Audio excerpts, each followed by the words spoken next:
Dikotomi yang amat rigid antara narasi perubahan dan narasi keberlanjutan dalam konteks visi kepemimpinan nasional yang akan datang sempat menjadi perdebatan seru di antara koalisi pendukung calon presiden pada Pilpres 2024. Dua narasi itu seolah menjadi mantra yang tak bisa diutak-atik.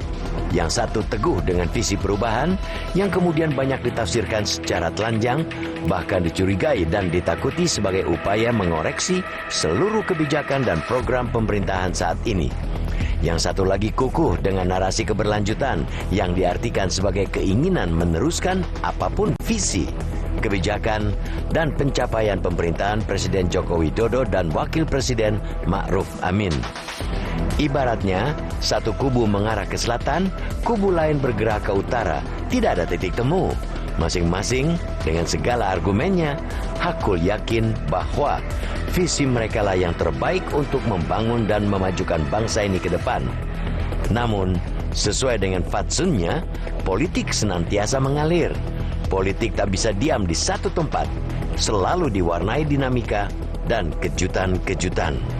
Begitupun dengan internal koalisi yang dalam perkembangannya mengalami bongkar pasang anggota sebagai impact dari sangat cairnya perpolitikan nasional belakangan ini. Hal ini mau tidak mau juga mengubah pendekatan tiap koalisi dalam penjabaran visi mereka. Maksudnya, masuknya PKB ke dalam koalisi perubahan misalnya, sedikitnya telah memasukkan unsur keberlanjutan sebagai bagian dari payung besar visi perubahan yang sejak awal menjadi spirit koalisi tersebut. Sebaliknya, rencana bergabungnya Partai Demokrat ke dalam Koalisi Indonesia Maju atau KIM patut diduga akan membuat narasi keberlanjutan murni yang selama ini digadang-gadang KIM menjadi sedikit bergeser. Visi keberlanjutan tentu tetap akan jadi patron. Tetapi semangat perubahan yang dibawa Partai Demokrat kiranya tidak akan begitu saja dipinggirkan. Dinamika itu tentu saja menyejukkan. Narasi yang disodorkan ke publik menjadi lebih rasional tanpa garis demarkasi yang rigid. Tak ada lagi klaim paling benar dari kedua narasi tersebut. Tidak ada lagi tudingan bahwa yang mendukung perubahan berarti tidak menginginkan keberlanjutan, atau sebaliknya, siapa yang menarasikan keberlanjutan berarti tidak ingin ada perubahan atau perbaikan. Keberlanjutan sesungguhnya tidak bisa meninggalkan elemen-elemen perubahan.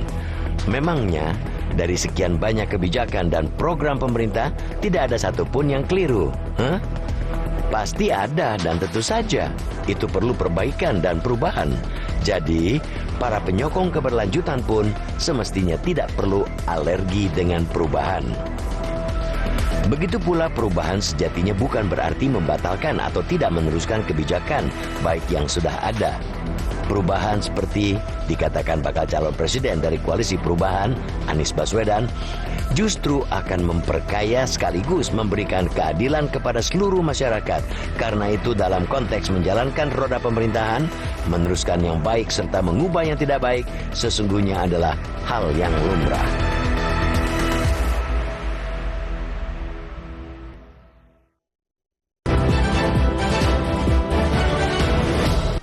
Dan itulah yang akan kami sajikan dalam editorial pada malam hari ini, pemirsa, mencairkan narasi kontestasi. Dan sudah bersama dengan saya di studio anggota Dewan Redaksi Media Group, Mas Abdul Qohar. Selamat malam, Mas Abdul Qohar. Selamat malam, Afi.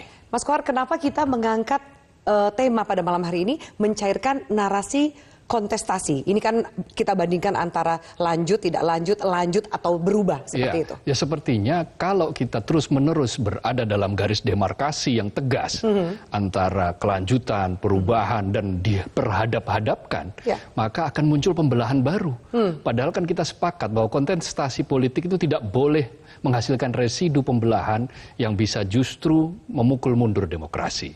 Itulah yang kita tegaskan. Kenapa? Bahwa dalam narasi perubahan itu juga ada pasti keberlanjutan. Begitu juga yang menginginkan keberlanjutan mestinya juga tidak alergi terhadap perubahan, kan begitu. Karena ini sebuah keniscayaan. Jadi tidak ada yang 100% sebenarnya. Tidak ada yang 100% mutlak-mutlakan, tidak berubah. ada. Betul. Itu adalah hakikat dari yang sebetulnya normal-normal saja dalam setiap periode. Ada evaluasi, ya seperti orang kalau naik mobil jarak jauh, ya dia pasti istirahat sebentar untuk untuk mengecek radiator, mengecek ban, mengisi bensin, itu semua kan bentuknya evaluasi. Apakah bannya kempes atau tidak. Nah, kalau kemudian bannya kempes ya harus diisi angin, diisi energi, bensin habis diisi bensin, kan begitu. Itu artinya berarti bahwa perubahan itu akan mengevaluasi, tetapi bukan serta-merta harus dari titik nol. Gitu. Nah, Mas Kohar, untuk melengkapi dialog pada malam hari ini, pemirsa, kami akan mengajak Anda untuk menyimak pernyataan dari Presiden Joko Widodo berikut ini. Tantangan tersebut bisa kita jadikan peluang bagi bangsa ini untuk melompat maju, asalkan ada konsistensi dan keberlanjutan dari apa yang sudah berjalan, dari apa yang sudah kita lakukan. Jangan sampai saat ganti pemimpin, ganti visi, ganti orientasi, sehingga kita harus mulai semuanya dari awal lagi.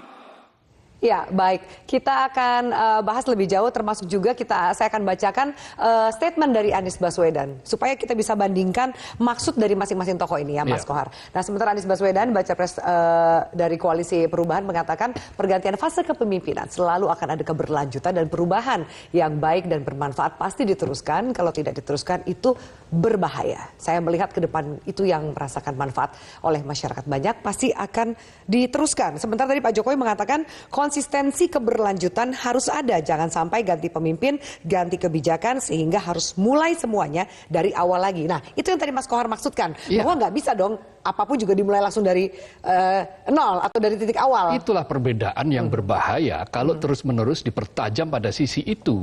Padahal bukan di situ hakikatnya. Presiden mengatakan bahwa kita akan menuju negara maju. Artinya sekarang belum menjadi negara maju. Nah, menuju negara maju itu kan berarti berubah. Dari kondisi yang sekarang belum maju menjadi negara yang lebih maju. Atau kalaupun sudah maju menjadi lebih maju, kan begitu. Kalau sekarang sudah baik akan menjadi lebih baik. Itu apa artinya? Itu berubah. Berubah. Bukan berarti berubah itu selalu dari titik nol. Mulai dari awal enggak. Dari tadinya kecepatan 50 menjadi kecepatan 100. Itu berubah. Nah, ini yang mesti clear dijelaskan pada masyarakat bahwa kontestasi itu sebetulnya harus mempertajam visi justru ke depan ini Indonesia mau dibawa kemana. Nah, kalau perubahan-perubahan seperti apa yang harus dibawa ke Indonesia? Ya pasti tentu saja perubahan yang lebih baik. Tidak ada perubahan yang lebih buruk. Kata perubahan sendiri itu betul. Ini common sense saja, persoalan umum saja. Karena itu dengan leburnya beberapa poros koalisi ketika Demokrat yang tadinya selalu mendengungkan juga perubahan untuk perbaikan misalnya atau perbaikan sekarang maju ke kelompok koalisi Indonesia Maju, itu kan berarti dia diharapkan bisa memberikan warna bahwa untuk menuju Indonesia Maju perlu juga perbaikan. Nah, perbaikan itu artinya apa? Perubahan gitu. Jadi sebenarnya kalau bisa dilihat tidak ada yang kemudian secara 100% secara murni mendorong ini perubahan, yang ini keberlanjutan. Nggak ada, karena itu akan saling melengkapi gitu, kan Mas Kohar? Betul. Dan ini yang berbahaya kalau justru kita mempertajam bahwa yang katakanlah yang namanya perubahan itu berarti membongkar semuanya. Menghapus semuanya. Apa yang sudah dilakukan menghapus semuanya. Ya, yang rugi rakyat kalau seperti itu. Betul. Tetapi pasti tidak seperti itu yang dimaksud. Apalagi sudah ditegaskan tadi oleh baca pres dari Koalisi Perubahan. Bahwa perubahan itu bukan meniadakan keberlanjutan. Justru hal-hal yang baik itu akan dilanjutkan. Oke. Mas Kohar, kita akan lanjutkan diskusi ini lebih jauh. Lalu seperti apa situasi yang perlu dilakukan oleh semua pihak? Karena jangan sampai tarik-menarik dan berdebat soal lanjut atau berubah ini menciptakan polarisasi baru di tengah masyarakat. Supaya tidak menjadi sumbu baru, terutama di masa pemilu ini. Kita lanjutkan sesaat lagi. Kalau kemudian keberlanjutan, kalau Pak Jokowi ingin menjaga bahwa 10 tahun ini sudah baik, agar 30 tahun Indonesia menjadi negara maju, agar beliau, ini bukan untuk kepentingan pribadi kata Pak Jokowi, ini untuk kepentingan bangsa dan politik kebangsaan, it's okay, tidak ada masalah. Tapi kedaulatan tertinggi, selera jeron rakyat itu tidak bisa diintersubjektifkan oleh Presiden Jokowi. Karena itu harus diminta referendum, diminta pendapat rakyat. Selera rakyat belum tentu sama dengan Pak Jokowi. Bisa saja semua program kebijakan Pak Jokowi itu ada yang baik tetap dilanjutkan. Karena itu kehendak rakyat. Karena presiden besok itu menjalankan mandat rakyat. Ya, baik, kita lanjutkan pemirsa. Mas Kohar, tadi disampaikan oleh Pak Caniago mengatakan bahwa dikembalikan saja kepada pemilih, kurang lebih seperti itu. Rakyat maunya yang mana yang berlanjut dan mana yang harus dievaluasi untuk berubah lebih baik. Yang kita khawatirkan kan kalau sampai kemudian narasi ini dipertajam dengan persepsi dan pendapat yang salah. Itu akan fatal akibatnya. Karena yang satu mencoba meneror dalam tanda kutip bahwa yang disebut dengan perubahan itu berangkat dari nol, membongkar semuanya, padahal bukan seperti itu. Sementara yang satu dianggap bahwa dia akan meninggalkan semuanya, padahal bukan seperti itu. Ada sebuah khasanah dalam tradisi kaum santri di Republik ini yang sangat populer. Al-muhafadzatu ala qadimis sholih wa akhdhu bil jadidil aslah. Yang artinya itu mempertahankan, melanjutkan hal-hal lama yang baik dan mengambil hal-hal baru yang lebih baik. Itu artinya kombinasi yang pas antara melanjutkan yang baik dan mengambil yang lebih baik. Apakah ada yang lebih baik? Akan selalu ada. Dalam setiap periode, dalam setiap perjalanan, itu akan ada rute-rute yang berubah. Wong, kalau kita melihat map di Google, misalnya Google Map saja, bisa saja kita rutenya berubah karena ada sesuatu di depan sehingga kita bisa mengambil rute yang lebih cepat dan lebih lancar misalnya. Itu kan perubahan namanya. Tidak serta-merta harus kita balik dulu ke kampung halaman dari nol, dulu berangkat Balik ke rumah dulu lalu kemudian merubah rute lagi. Enggak, bukan seperti itu. Nah, karena itu dalam konteks kontestasi ini kita harus jernih menjelaskan itu. Perubahan itu bisa saja dari yang tadinya setengah adil menjadi full adil. Dari yang tadinya itu sepertiga makmur atau 2/3 makmur menjadi full makmur. Bisa, itu namanya perubahan. Ada yang tadinya sejahteranya itu masih sayup-sayup menjadi lebih clear, lebih jelas. Itu perubahan namanya. Mungkin masyarakat tahu ketika perubahan berarti harus ada upaya yang lebih besar lagi, sementara mungkin beberapa pihak melihat situasi ini sudah agak lebih baik. Sementara ketika berubah harus juga meresikokan apa yang mereka miliki hari ini. Hidup itu kan penuh dengan risiko-risiko dan setiap pemerintahan itu pasti sudah mengkalkulasi risiko-risiko apa yang akan diambil. Ketika memilih untuk melanjutkan yang ini, untuk memilih yang sementara menyetop yang ini, untuk mengevaluasi dulu.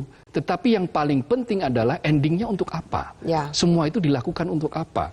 Apakah untuk kepentingan, sekadar kepentingan mencocokkan dengan jargon, atau memang betul-betul untuk kepentingan masyarakat, kepentingan publik. Nah, pemilu itu akan menjadi lahan evaluasi. Kita melihat, kita kesempatan untuk mengevaluasi apakah perjalanan selama ini sudah on the right track. Sudah maksimal. Dan kalau sudah on the right track, apakah sudah secepat yang diharapkan, ditargetkan, atau jangan-jangan sebetulnya masih ada yang bisa lebih cepat.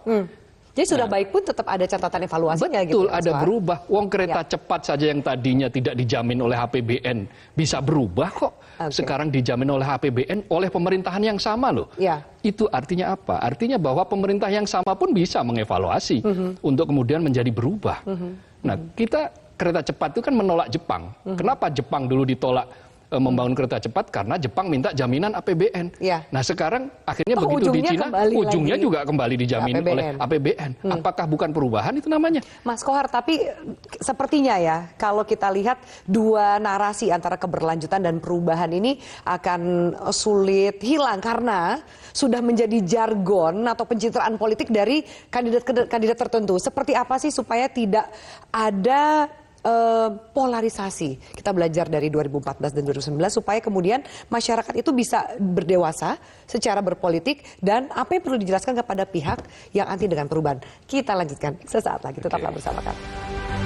Ya, baik Mas Kohar dan juga pemirsa, kami akan tampilkan hasil pola yang kami lakukan di aplikasi X @Metro TV terkait perubahan dan keberlanjutan. Apa strategi yang harus diambil pemimpin mendatang? Jadi ternyata 52%, hampir setengah dari peserta polling ini mengatakan membuat perubahan untuk perbaikan.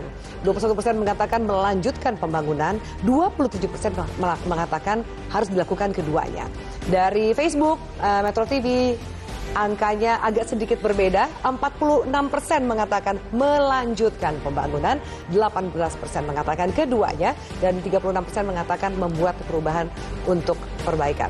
Nah, Mas Kohar, bagaimana meluruskan ya tanggapan masyarakat supaya sama bahwa berubah itu ya, nah seperti yang disampaikan oleh Aris, berubah itu bukan berarti dari nol, berubah itu kondisi sekarang belum maksimal menjadi maksimal. Ya, Oke. Ya itu. Ada tanggapan lagi dari netizen? Baik, dirasa cukup, silakan Mas Kohar. Nah, ya.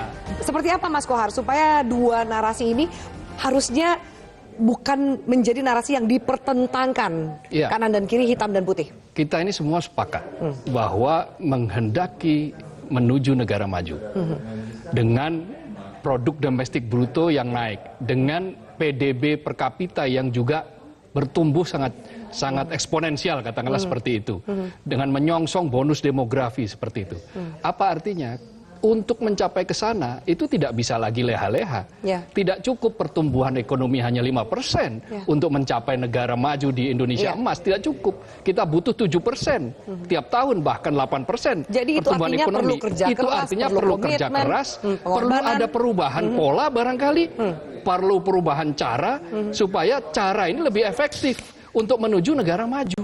Nah, kalau ketika kita tidak berani mengambil risiko, tidak mau mengubah cara, tidak mau mengubah bagaimana start point yang akan kita lakukan, maka ya tentu saja kita akan selamanya seperti ini. Ya. Tidak ada bangsa menuju kemajuan itu dicapai dengan hanya leha-leha, dengan berada di zona nyaman. Tidak ada itu. Dan bagaimana mencairkan narasi-narasi ini supaya kemudian masyarakat tidak terpolarisasi lagi? Ya, publik harus melihatnya secara lebih detail ya.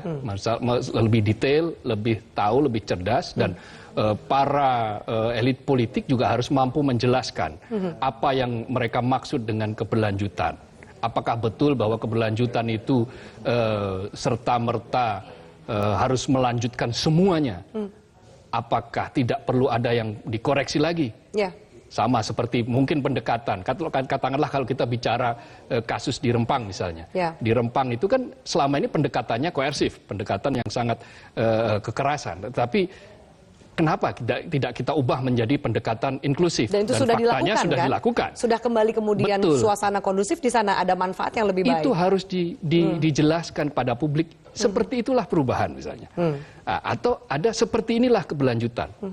Tetap proyek bisa dilanjutkan, investasi tetap bisa masuk, tetapi masyarakat yang menikmati. Ya. Bukan hanya segelintir orang, Ya. bukan hanya sekelompok orang yang dimenangkan, Ya. tetapi manusia yang ada di situ, kemanusiaan, itu akan memperoleh kemenangan dan akan dimenangkan. Karena memang di situ hakikat kontestasi, demokrasi, pemilu, dan seterusnya, itu tujuannya untuk memenangkan masyarakat. Ya. Ketika kita memenangkan demokrasi, kita sudah memilih jalan demokrasi, itu berarti kita siap untuk meletakkan masyarakat pada posisi yang dimenangkan. Dan posisi teratas. Betul. Apakah itu dengan mengkombinasikan keberlanjutan, apakah itu dengan melakukan perubahan, Ya. tetapi saya kira dua-duanya adalah cara yang bisa ditempuh. Dan Baik. itu akan lebih menggaransi Indonesia menjadi negara maju. Baik, Mas Kohar, terima kasih banyak untuk diskusi kita pada malam hari ini. Dan juga pemirsa, terima kasih banyak atas atensi Anda. Kita akan jumpa di editorial malam berikutnya. Selamat malam, sampai jumpa.